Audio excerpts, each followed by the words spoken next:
In today's episode, we've partnered with Hello Coach to bring you an exclusive offer that will help you unlock your personal and professional potential. At Hello Coach, we believe in the power of coaching to inspire growth, guide self-discovery, and drive meaningful progress in both life and work. With a team of experienced coaches, you'll enjoy personalized 40-minute sessions tailored to your unique goals, whether you prefer the consistency of working with the same coach or the fresh perspective of different ones.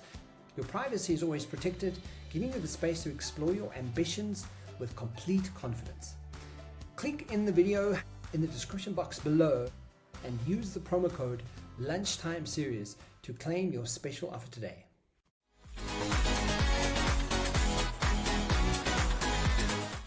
Good afternoon and welcome to the Lunchtime Series with me, Kim Britz, leading the charge with insights, information, and ultimately effective results. In everything coaching, leadership, and marketing, please remember to like and share and help us grow our channel even further, guys. Today, in our coaching segment, she's a life coach and NLP practitioner and a Neurozone accredited brain and body physiology coach. She's passionate about transformation and transforming the health and wellness of the mind, body, and soul, with a background rooted in transformational coaching and a deep understanding of resilience, brings a unique blend of heart, science, and in every conversation. Please welcome to the show, Charlene Naicker. Charlene, how are you doing?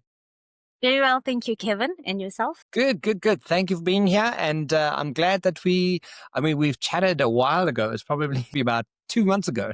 And we finally have arrived on the day to actually have this conversation. Okay, yes. Happy to be here. Happy to unpack and share with you guys. And looking forward to transforming lives with us. Fantastic. Yeah, and that's the point. So to kick it off, Charlene, before we get into the nitty-gritty, your coaching journey and where did it start? Give us a bit of insight on what led you to explore this life of coaching. Okay, so like with everybody else, we navigating life, the journey, ups and downs. And from a very early age, I realized that we are powerful life forces. We can create our own reality. So as with everything, I looked around and I began to see situations that I didn't want. And when you know what you don't want, you know clearly what you do want. And as I explored the lives of others and my own journey, each time a situation played out, I started analyzing and realizing that we have within us these navigation systems that, if we just pay attention to, can guide us towards unlocking our authentic selves. I love that. And I think part of the conversation that we're having today is going to unpack a bit of thinking around this. But I mean, before we head into that, one of the things you also mentioned is that coaching found you. And I think a lot of coaches, a lot of people who are in the coaching industry have their own stories on why they wanted this transformation and why they become so eager and so invested in helping people, right? So tell us, how did coaching find you? You also mentioned that. So I did. As with anything in life, when the student is ready, the teachers appear. So the teachers and the tools found me. I was led to take different courses and learn different tools. So this coaching became part of my destiny. Like you said, I mentioned it found me. People started crossing my path. As I learned to navigate, I was able to impart that knowledge and help other people navigate, through their journey. And it's something that I found a deep desire for, empowering others. So one of the easiest ways I can let you know as to why I decided to embark on this journey, empowering others is one thing, but taking the journey and making it sort of your profession is, if I can use the starfish parable. I always think of that, where the starfish parable is the one of the girl after a huge rainstorm, all the starfish washed up on the shore. A little girl walks and she picks up a starfish, she's about to throw it into the water, and she's stopped. A passerby says to her, "There's so many starfish. What difference can you possibly make?" And the girl proceeds to throw the starfish into the water and says, "It made a difference to that one." And that's exactly me. I don't question the scale or get discouraged by the size of the challenge. My focus is on the small differences that I can make to help people. I thrive. I get so much of thrill out of helping people and of being of service to humankind. Yeah, and I think we all have a story like that where we've shared information with one person. I remember doing this around coaching or confidence, at least, for a bunch of team leaders, and I wanted to share the confidence strategy that I shared with them based on the fact that so many people struggle with that very often, and it made such a profound impact on a manager's life at that time that she found me on the internet to just speak to me and phone me afterwards, because she was like, how do I learn more? What can we do more? And, that one, and we spent just a day together, and I was like, yeah, there's more to come. But that one profound thing, and to the point where I still today, this was 10 years ago, still today, she phones and checks in on me and say, like, how are you, how are things? And her life is, really changed it dramatically. But it's that one moment, that one instance that really helps transform people. And I agree with you, Kevin. If you're addressing a room of people, there could be 50 people, and just one thing that you say needs to impact one soul. And that makes a world of difference. It makes you feel like you're of service to humankind. Yeah. So one of the things you mentioned is humankind versus human doing. And I think this is part of the conversation we've also had, is you speak about humankind in a beautiful, inclusive way. And that's what we're going to be touching on today, inclusivity, and your take on this. And I found that so fascinating. So, but what does that mean to you? Okay, so like you said, it's just a beautiful term. We humans and we human beings. However, along the path, we became human doings, right? So our innate nature is to just be present. And with the industrial revolution we're in now, where everything is just cyber physical and AI driven, we stop being and we become doing, and we're mirroring the robots. We're starting to behave robotically. So unpack that for us, because I know what you're saying, but I think there's a lot of people that don't, they kind of just go by and by, but they don't realize that it's a robot way of living. It is. If we look let's unpack some of the key differences. A robot is programmed. It's hardwired, designed to be controlled and to control things. Robots don't have emotions, neither can they express. They have to obey the demands of a master. They're not able to make choices. They don't make errors. And sometimes they self-destruct, malfunction, and explode. And humans, on the other side, we're born, right, with certain personality traits and things we inherit. However, along the way, we learn behaviors. We can be programmed, reprogrammed. The brain is neuroplastic, so we are not hardwired. We're designed to be free. We have free will. If we were to be controlled, I'm sure we would have come with a remote control. We are also free to express our emotions, and at that, we can express it on any scale. So we can choose as less or as extreme of an emotion that we want to express. We have free will. We can make choices at any moment of our choosing. In fact, we're so free, we can choose to stay the same. And humans, we mess up, we make mistakes, we make choices, but we don't have to self-destruct. We can malfunction, but we can evolve, change, and grow back to our authentic self. I love that. And when COVID happened, I realized that humans specifically changed behavior, and we did it throughout the whole planet. And for me, that was such an interesting part of human behavior, because humans don't just naturally do that. But what was interesting is, from my research, there's a lot of insight and information that's really pushing the agenda about the importance of why the future of work is actually human. Yes. And just recently, I've spoken to or shared a quote from the Microsoft CEO who mentions, and I'm going to say it in my own words, but he mentions the companies that lead with humans to the future are the companies that are going to lead the future. And it's interesting because, as you say, we have this human robot kind of approach very often. We almost like we kind of go day in and day out without really participating in it and really paying attention to it. But you draw a fascinating contrast between humans and robots. I like that you unpack it the way you do. And so how do we know, from everything you're sharing with us, how do we know that we're stuck in a robotic pattern? Because I think we so often get stuck, but we don't realize that it's just day to day. And we don't actually unpack it or understand that we're doing it. Yeah.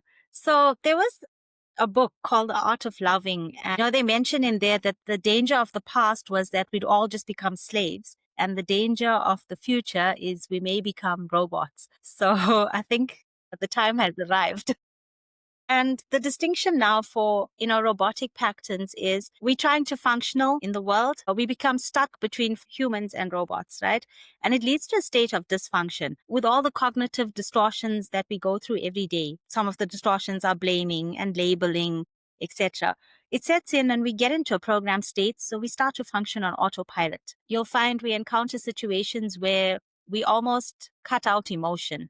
We don't want to feel. We want to control people. Worse still, we allow people to control us. Nothing we do works out for us. There's no satisfaction anymore in even the smallest and simplest of things. If we make wrong choices, we start to spiral out of control. Something we can all relate to is we want to live perfect lives. Whether it's on Instagram, Facebook, or in person, we put on these filters and these masks and we fear judgment. One of the things that we do, we become reactive. We go hard on people and soft on the problem. And we believe we can walk around with an on and off switch. This results in us keeping quiet. We don't unpack our issues as easily as we should. We begin to lose our authenticity and we start becoming someone we're not. And this manifests as impostor syndrome. And actually calling it a syndrome is downplaying the huge impact it has on humankind, because it's not a disease or an abnormality. It's someone that we become, people that we're not, that we choose to become. One of the things you mentioned there, which I think is a significant point, is hard on people and soft on the problem.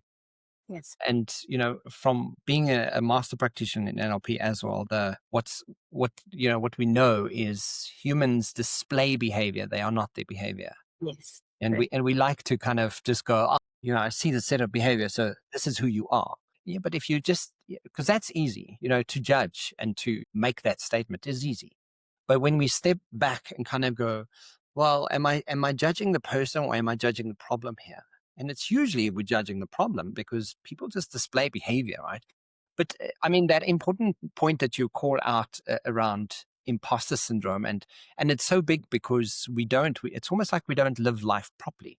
We don't live life through like investigating ourselves and understanding what is the deeper layers and levels here. But your take on imposter syndrome is quite powerful, and it's not a flaw, but it's something that, we all have, and it's all in our minds.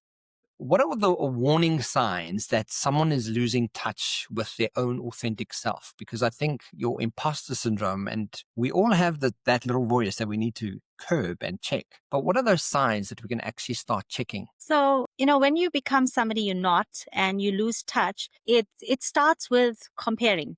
You start to compare yourself to other people, other achievements, other accolades. We start to overthink. We start to feel that where we are unworthy, right? And especially if we take it to the workplace, we become so susceptible. We begin indulging in the phenomenon pluralistic ignorance, where every individual starts each doubting themselves, then nobody speaks up for fear that nobody else feels the same way. And when an individual stops feeling supported, they stop supporting social circles, stop supporting teams, they become withdrawn. And these distortions, they play around in our minds. And we know like-minded thoughts, they gather together. As they hinge on each other, they form little groups and tribes, set up camp in our head. And eventually, before we know it, we are host to a village. Then that village runs us, similar to the robot.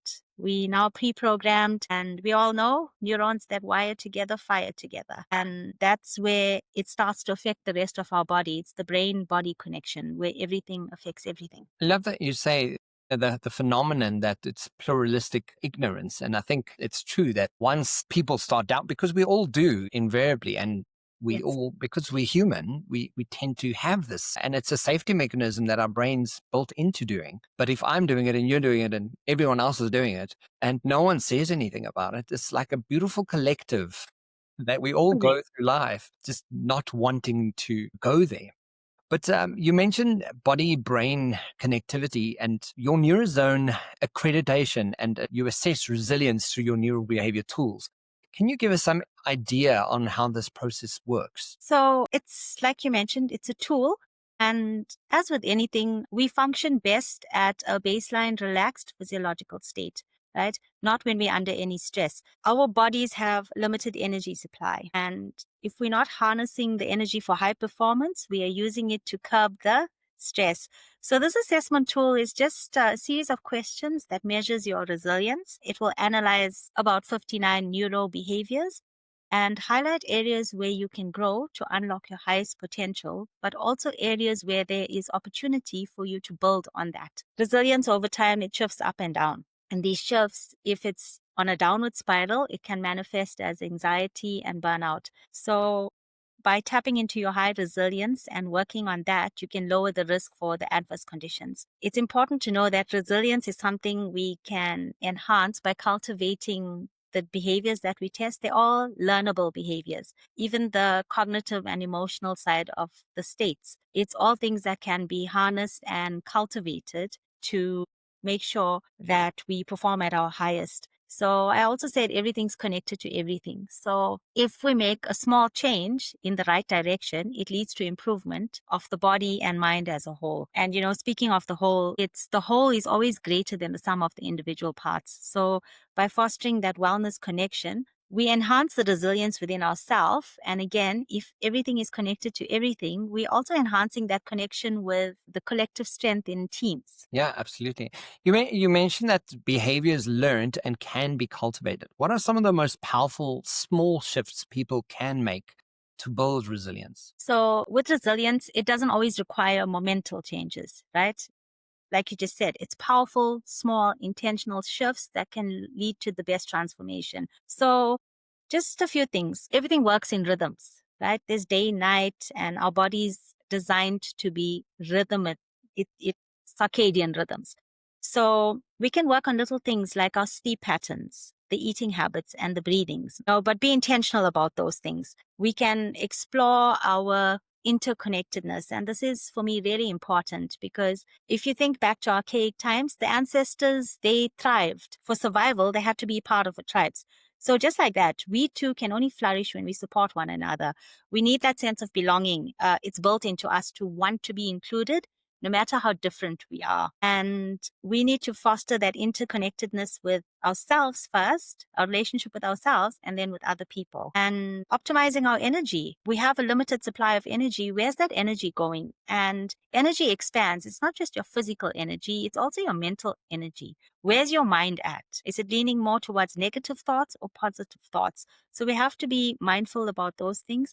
And just these three things that I mentioned, if we can start to touch on them, it will create shifts in our daily lives and it will cultivate the resistance over time and just compound. And from that foundation, it will just empower us to navigate every challenge with just more confidence and grace. So if we're looking at interconnectedness, diversity, and belonging, you mentioned connection, which I believe is also very, very important. We can enhance not only our individual resilience, but also the collective strength of our teams. Touch Yes. more on that for us. Give us an insight of why do you say that? So, I mentioned earlier a journey and we're all navigating. We each entering every space we enter, we come in with a diverse thinking, diverse the way we look, the way we feel, the energy we bring. And as we're doing this, I'm going to go back to the whole is greater than the sum of parts. So we become part of the collective. We show up at the workplace, we're part of the collective effort. But with that effort is our collective consciousness, right? And everywhere, that collective consciousness is that invisible glue. It binds us. It's supposed to. However, coming in with distortions and the life experiences and, bringing that diverse personality to the table that we sit on, as Stephen Covey said it, we don't see the world as it is. We look around and we see it as we are. And that interconnectedness is sometimes unconsciously no longer there. So no matter what somebody else, what sense of belonging is trying to be created or identity, we miss it. We spoke earlier about the archaic times and the tribes. One of the basic needs of humans is survival, safety, belonging, and approval. And in that, we want to be part, we want to be included, we want to stand out. And the problem with that is everywhere we go, we're taking ourselves. And sometimes the struggle is with us to actually fit in. We arrive in a situation, workplace, society, home, and we stop realizing that we're supposed to hunt in a pack. We want to do things in isolation. And that's where the struggle comes in. We become unaccepting. We need to look at it. We're all pieces of this puzzle, right? However, because of our diverse nature, we're different sizes, colors, even different materials. but we need to fit together to connect because everything is connected. So we've each got to look at ourselves and mold and shape so we fit in with each other, because ultimately diversity without that intentional inclusion leads to frustration, disengagement, and we separate ourselves and we start to feel excluded. So you mentioned the metaphor that you spoke about, the village in our heads. How can we reclaim leadership over an internal chaos? So I think the first step in reclaiming anything is to realize the power lies within you. We ourselves allow like-minded thoughts to set up tribes, set up camp, become a village. So we need to get to the point where we tell ourselves we're now going to issue a memo, and the title is going to be Under New Management. We set new terms and conditions for the way we think, way we feel. We take ownership. We raise the rent and we kick out the tribes and villages for non-compliance. And as with anything, the brain likes the familiar. It does not like this. So it's going to kick against you. And we have to go through that caterpillar butterfly phase where we have to get uncomfortable before we become something beautiful. This internal chaos is just fight or flight. It leads to running on survival mode and burnout, and it can consume us. We have to claim our power, get back to rest and digest. And we have to ask ourselves, do I have a set mind, or am I going to set my mind for what I want? Yeah, and one of the practices that we've also spoken about is grounding, right? And a lot of the times people don't think of it as important, but until you actively and intentionally, as you've used the word intentionally, Yes. really go to that place of grounding, right? It becomes a wonderfully useful tool. So speak to us about what your daily grounding kind of mindset rituals are. So, what are those practical ways to do that? So for myself, just a few things I do.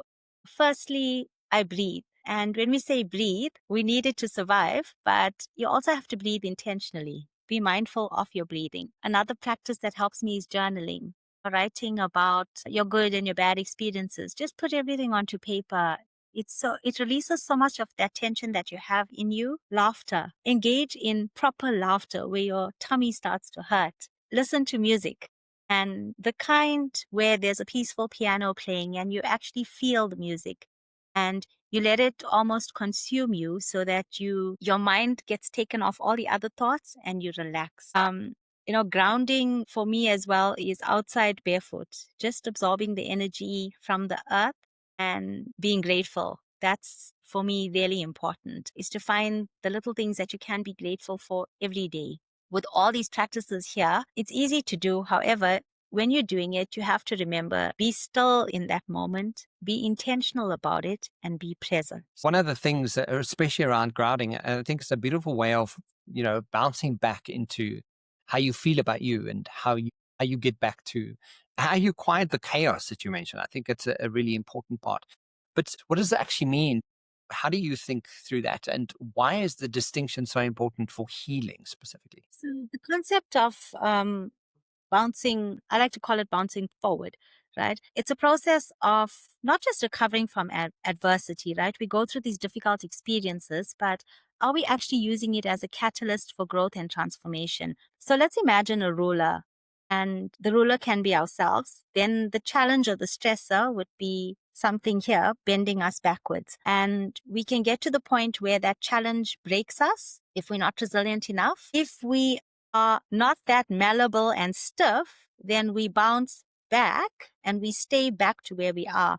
And when I say that is, there's no change. We experience something, we come back, we become immune to it. So all that will happen is, if it happened at work, we'll change jobs. If it's a relationship, we'll change relationships. Different places, different faces, we will encounter the same situations. However, bouncing forward is where you're more malleable and you don't just bounce back, you actually go forward, which means you've actually learned, you've grown and empowered yourself, you've become more resilient. So whatever that original trauma was, you're now at a new level of understanding. And this understanding was not there before this experience. So that is important, to bounce forward. I love that. And I love the reframe on that, because I think we're conditioned to use the word bouncing back, but the words are actually going backwards, right? So bouncing forward, I think it's a good frame of, if I were to bounce forward, what does that look like, and how do I do it intentionally? I love that. So in the closing reflection of today's conversation, you mentioned that the grass is greener where you water it. And how can we begin to water our own patch of grass, especially when we feel stuck on or unworthy, considering you mentioned imposter syndrome and, how we all have that. How do we do that, and how can we do that most effectively? Okay, so each of us are embarking on this journey, and the end game is we want to create change within ourselves. So just starting with the grass is greener, the original concept was the grass is greener on the other side. And we spoke to that earlier, where we, as humans, we want to compare. And if we get somewhere else, then things will be better. That over time evolved to the grass is greener where you water it. And that hinges on where we choose to focus our efforts and attention. That's where our desires will manifest, right? With imposter syndrome, and leading into it, it's important that we understand the steps is to recognize that you are experiencing that and to reclaim your own power back, to invest in your own growth. Make that decision to put yourself first. It's almost like the plane is crashing. Put your own oxygen mask on before you even look to others. And in doing so, we can change that around, and any space we enter, we can enhance the energy. We will foster positivity. We'll create meaningful connections. And as we nurture this potential, water the grass and flourish, the grass becomes greener where you stand. Yeah, I love that. Take care of it right here, and that's where it starts, right? For someone listening who's silently struggling, and I think silently struggling from being stuck, from feeling excluded, silently stuck from having imposter syndrome, what would you say is the first step for them? So the first thing I must say is when we're bouncing forward, whether it's a win or a wound, we can propel upward, and we can do it only if we want to. So that's the first step, is to realize that you are in control. You have this moment, and this moment is where the control lies. You can choose what to think, how to think. We create our own reality. We think our thoughts don't think us. So everything starts with the man in the mirror. And I think once you acknowledge that, you're on your way to become a better person. A very powerful affirmation when you are feeling stuck and you want to go forward is to just accept in the moment, I am where I am and I am okay with it. And